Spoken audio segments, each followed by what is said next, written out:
apologies to the men in the audience about the gruffy voice, and I hope the women like it. My wife actually likes it, so I hope I actually retain it.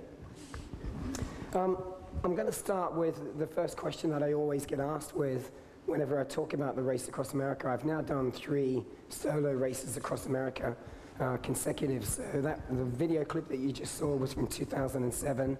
I did the race again in 2008, and I've just finished it again in June this year, each time going quicker.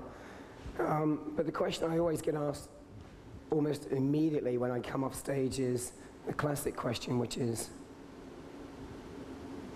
why? Why do you do it? So I thought I'd just share with you the why as to what inspires me, why I do it. I have a passionate belief that everyone on the planet has greatness inside them. And one of the things I do in my spare time, like Sabiro, is I actually go around to schools in the UK and talk to children to inspire them to believe in what's possible. Just out of interest, I wanted to make this a little bit sort of interactive instead of making sure that no one's sleeping after lunch. I'm just curious as to how many people in the audience have got kids here. Can you just show your hands? Not actually here, but have got kids here. Okay. How many people used to be kids? Okay, great. And how many people want to still be kids? Yeah. Okay. The reason I ask you that question is that it's interesting. There was some data done about 20 years ago, and they took 100 5-year-old children, and they measured these 5-year-old children's self-confidence and their self-esteem. And what they found, which was really exciting, was that 95% of those children had phenomenal self-confidence and self-esteem. The frightening thing is that they followed those same 100 children and remeasured their self-confidence and self-esteem when they were 18. And the frightening thing was that actually only 5% of those same children had the same levels of high self-confidence and high self-esteem. So my question to you, to the audience, again, interactive, and I would appreciate some feedback, is what's happened in that period from 5 to 18? So just a show of hands, just shout out what you think has actually gone wrong, well, what's happened to those children that had phenomenal self-confidence. So schools happened, okay, what else? They hear no quite a lot. Anything else? Sorry? Puberty happens. What else? Sorry, that was stop being childish. Oh, there's the mark, I think. Say that again. Bad influence from peers, absolutely. They're too overloaded with the drive for success. Too overloaded for drive for success, okay. So driven by parents, okay. Fear? Yeah, brilliant. The system.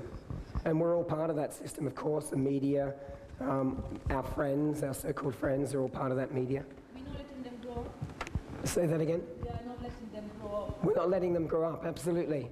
So I guess what you're talking about is the conditioning. They've been conditioned. You know, these young whippersnappers at 5 had a phenomenal self-esteem and self-confidence, but by the time they got to 18, that was almost conditioned out of them. And like Sabiro, I perhaps passionately believe that their greatness hasn't gone anywhere, it's just been suppressed over time. And I started a not-for-profit organization called Team Inspiration, which is all about inspiring children to believe in what's possible. So the why, do things like the race across America and push myself to extremes, is really more about a normal guy with 6 kids. I have 6 kids myself.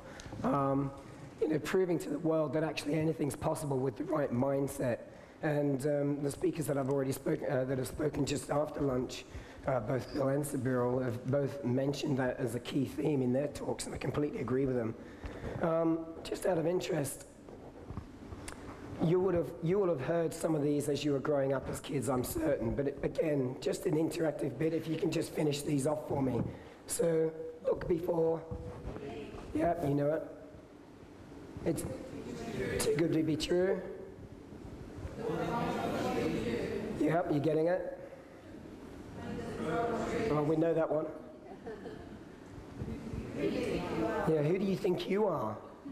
And actually the list could go on and on and on. We could play and have some fun with this afternoon, but I haven't got enough time to do that. You know, you're clumsy, you're stupid, all sorts of stuff, you know, is thrown into the melting pot in terms of the conditioning that suppresses their greatness from 5 to 18. And that has happened predominantly to most of us in the room, apart from those that are actually quite bold and get out there and have a go.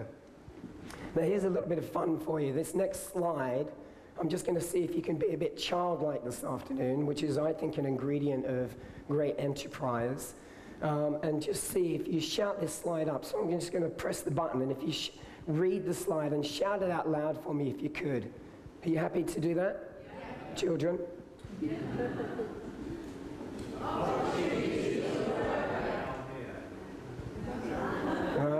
Okay. So yes, it reads two things. Opportunity is nowhere, which I heard mostly from the audience, and opportunity is now here. And I guess, really, for me personally, if I relate what I do to the business world, I work in the corporate world myself, it's actually grabbing this. You know, if you're an entrepreneur, entrepreneurs get the opportunity is now here. That's all they're looking for all the time.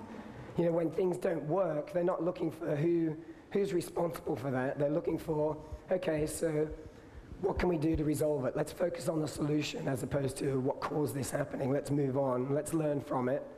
And let's do it differently next time. So opportunity is now here is absolutely the lenses with which enterprise and budding entrepreneurs will always continue to succeed with. Unfortunately, most people look through the lens of opportunity is nowhere, and hence restrict the opportunities around them. Opportunities everywhere at the moment. You know, we're talking about a tough economic climate, but actually entrepreneurs aren't finding that at all. They're looking for, there are loads of opportunities for entrepreneurs right now, if you're looking for it. Based on the fact that have I got 5 minutes left now? Is that what I just saw? I'm 5 minutes in. I'm sorry, I didn't get the cue about which way I am. If we could just run the video clip in the background, and what I'd like to just share with you is some of the stats from the race across America, because I guess some of you might be interested in some of that. The race actually itself, and this is what you're seeing is video footage from this year's race across America, with the sound taken out, of course. And the stats, the race actually starts in San Diego, Oceanside, San Diego, June each year. And we all have a route book, which every racer has to. It's like a Bible, which has got all the route that you have to take as solo riders. And goes all the way across to Annapolis, Maryland, just over 3,000 miles later. So that incorporates terrain like the Mojave Desert and the deserts of Arizona. And then before you actually start climbing the Rocky Mountains, you get on the other side of the Rocky Mountains and go across my least favorite part of the race, which is right across Kansas, which is quite flat and very boring, and normally with headwind as well. So you get about 500 miles of headwind most years. If you're lucky, you might get a side wind, which is a little bit less painful, really, on the legs. And then just before you finish and get into Maryland, you actually have to cross the Appalachian Mountains again on the bike, which is just sort of like the killer sort of kick in the pants just before you finish. In terms of calories I burn per day, I'm on the bike. In fact, last year in 2008, I completed the race in 11 days, 8 hours, and slept a total of 13 and a half hours. So I was sort of roughly averaging just over an hour per day. This year I did a stint which was 36 hours non-stop on the bike, so I could actually cover off the first 500 miles. And it's just a strategy that most of the solo riders use to actually stay as long as they can on the bike to get to a particular point in the race. So, and this year I went a little bit quicker. I was 10 days, 20 hours, and I was 6th overall out of all the solo competitors. This year we had 24 solo riders from around the world, and only 12 finished the race. And it is considered to be the toughest race on the planet, and the reason for that is that it has got this non-stop nature to it. You have to finish the race within 12 days. It's unlike the Tour de France. The Tour de France, the thing that you see on TV, they're professional cyclists. I'm not a professional cyclist. Most of the people that compete in this race aren't professional cyclists. They're not doing it for money or glory because there is no money involved in it. It's not a professional event. It's really more for the honor and the medal that you get at the end to say that actually it's almost bragging rights, I suppose, if you like. Calories per day, I'm burning between 10 and 12,000 calories per day.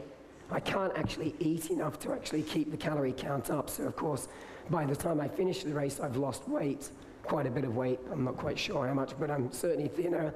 And my wife quite likes the thinner sort of look that I come home with. Other stats are there are more people that have actually climbed Everest than have actually finished the Race Across America. Race Across America has been going now for 28 years, so it's been quite a long standing event. In terms of the climbing that we do in the Race Across America, we climb over 110,000 meters of climbing during the race. Of course, we get some downhill as well, because it starts at sea level and finishes at sea level, so there's some pretty good stuff there. In terms of my experience this year, and just sharing with you some of the best and the worst experiences this year, probably my worst experience was probably about day 4 going through Kansas. It was about 42 degrees heat, and I decided that I just wanted a power nap. A lot of the cyclists, including myself, use power naps of 10 and 15 minutes just to sort of rejuvenate yourself. You sort of almost trick the body to think that you've had a long sleep. And I was taking a power nap. We just set up outside someone's main drive under a beautiful shady tree, and I could feel the breeze coming over the brow about 2 o'clock in the afternoon. And this chap that owned the property had just sort of drove up, and he sort of drove his car out and looked out the window and saw me lying on the floor at the front of his house. And the only thing he said to my crew were, "Is he dying?" And they said, "Oh, no, he's a competitor in the Race Across America. He's just taking a quick nap." And his reply was, "Get him off my property." So we literally had to pack everything up, and I had to carry on cycling and find another spot to take the power nap. So that was one of the worst experiences because, of course, I was quite looking forward to a little power nap. One of the best bits of the race was quite a long way into the race near Camden Town, which is, there are 54 time stations across the Race Across America. This was time station 32. We were filling up our follow car that follows me during the race through the night, and we were filling our car up. I was having a rest. I was just sat waiting for the car to be filled. Someone else, an American, was filling his car up, went in, paid for his petrol, and then asked the lady behind the cashier, what's going on here? And she explained that I was competing in the Race Across America solo, and he was so blown away by it, he actually just paid for our petrol. He didn't come out and tell us, he just went off, and he asked them to just say, "Well done, keep it going." So it's quite, in terms of the best and the worst, you see the best and the worst of America, which was pretty amazing. Other facts is, of course, when you're so sleep deprived, which is a technique that they use in warfare in terms of depriving people of sleep, I hallucinate quite a lot during the race, and certainly we call it the witching hour between sort of 2 o'clock in the morning and 4 o'clock in the morning, where you're just so sleep deprived, you start hallucinating. And I've seen some pretty amazing things. This year, a pothole in front of me turned into a black panther coming out of the road, ready to pounce on me, which really sort of woke me up and spooked me a little bit. So in terms of the grueling nature of the race, I'm hoping to sort of share the fact that, a normal guy, and I'm not an Olympic cyclist, can actually go out and do stuff and actually inspire young people and also older people. I used to do Ironman Triathlons and fly around the world competing in Ironman Triathlons, and that consists of a 2.4-mile swim, 112 miles on the bike, and then a full marathon. The oldest competitor in an Ironman triathlon is 80 years old. So my guess is that there's no 80-year-olds in this audience. If we could go back to the slides, please. if I need this little fella here. My belief is that the key to any budding entrepreneur, any business in this environment or any environment really is, the key is mindset, and it's having the right mindset. And both previous speakers, and I'm sure the speakers this morning, that was a common theme in their talks. And without a doubt, without the right mindset, you can't do something like the Race Across America. My belief is I could take any of you in this room and train you to compete and complete at least an Ironman. Now, I'm not suggesting that I'm trying to encourage you to go out and do that. I'm just suggesting that if you had the right mindset, you can actually do more than you at the moment think you can. Not just physically, but in other aspects of your life as well. And I think this is probably the most powerful quote on the planet. If you think you can, or if you think you can't, you're probably right. And I think this is without a doubt, this is the key message I leave with children when I'm speaking to them at school. Because this is the thing that stops them. You know, if they have a belief that they can't do something, then they won't even give it a try. If they believe they can, they'll take the next step, and then the next step. And without a doubt, I suppose the key message that I really want to leave you with is that actually my experience as a parent, seeing my children grow up, a lot of the corporate stuff I do one-on-one with some very senior people in the corporate world, and the leadership development stuff I do, and me physically doing some of these races that I've competed in, I absolutely know, without doubt, that most of us are only really just scratching our full potential. We can do more, we can be more, we can have more in our lives, but a lot of it is down to the mindset that we actually apply to life. And it was really lovely to be able to hear the two previous speakers just elaborate on that as well, because I absolutely, completely agree with what they both said. It's fantastic.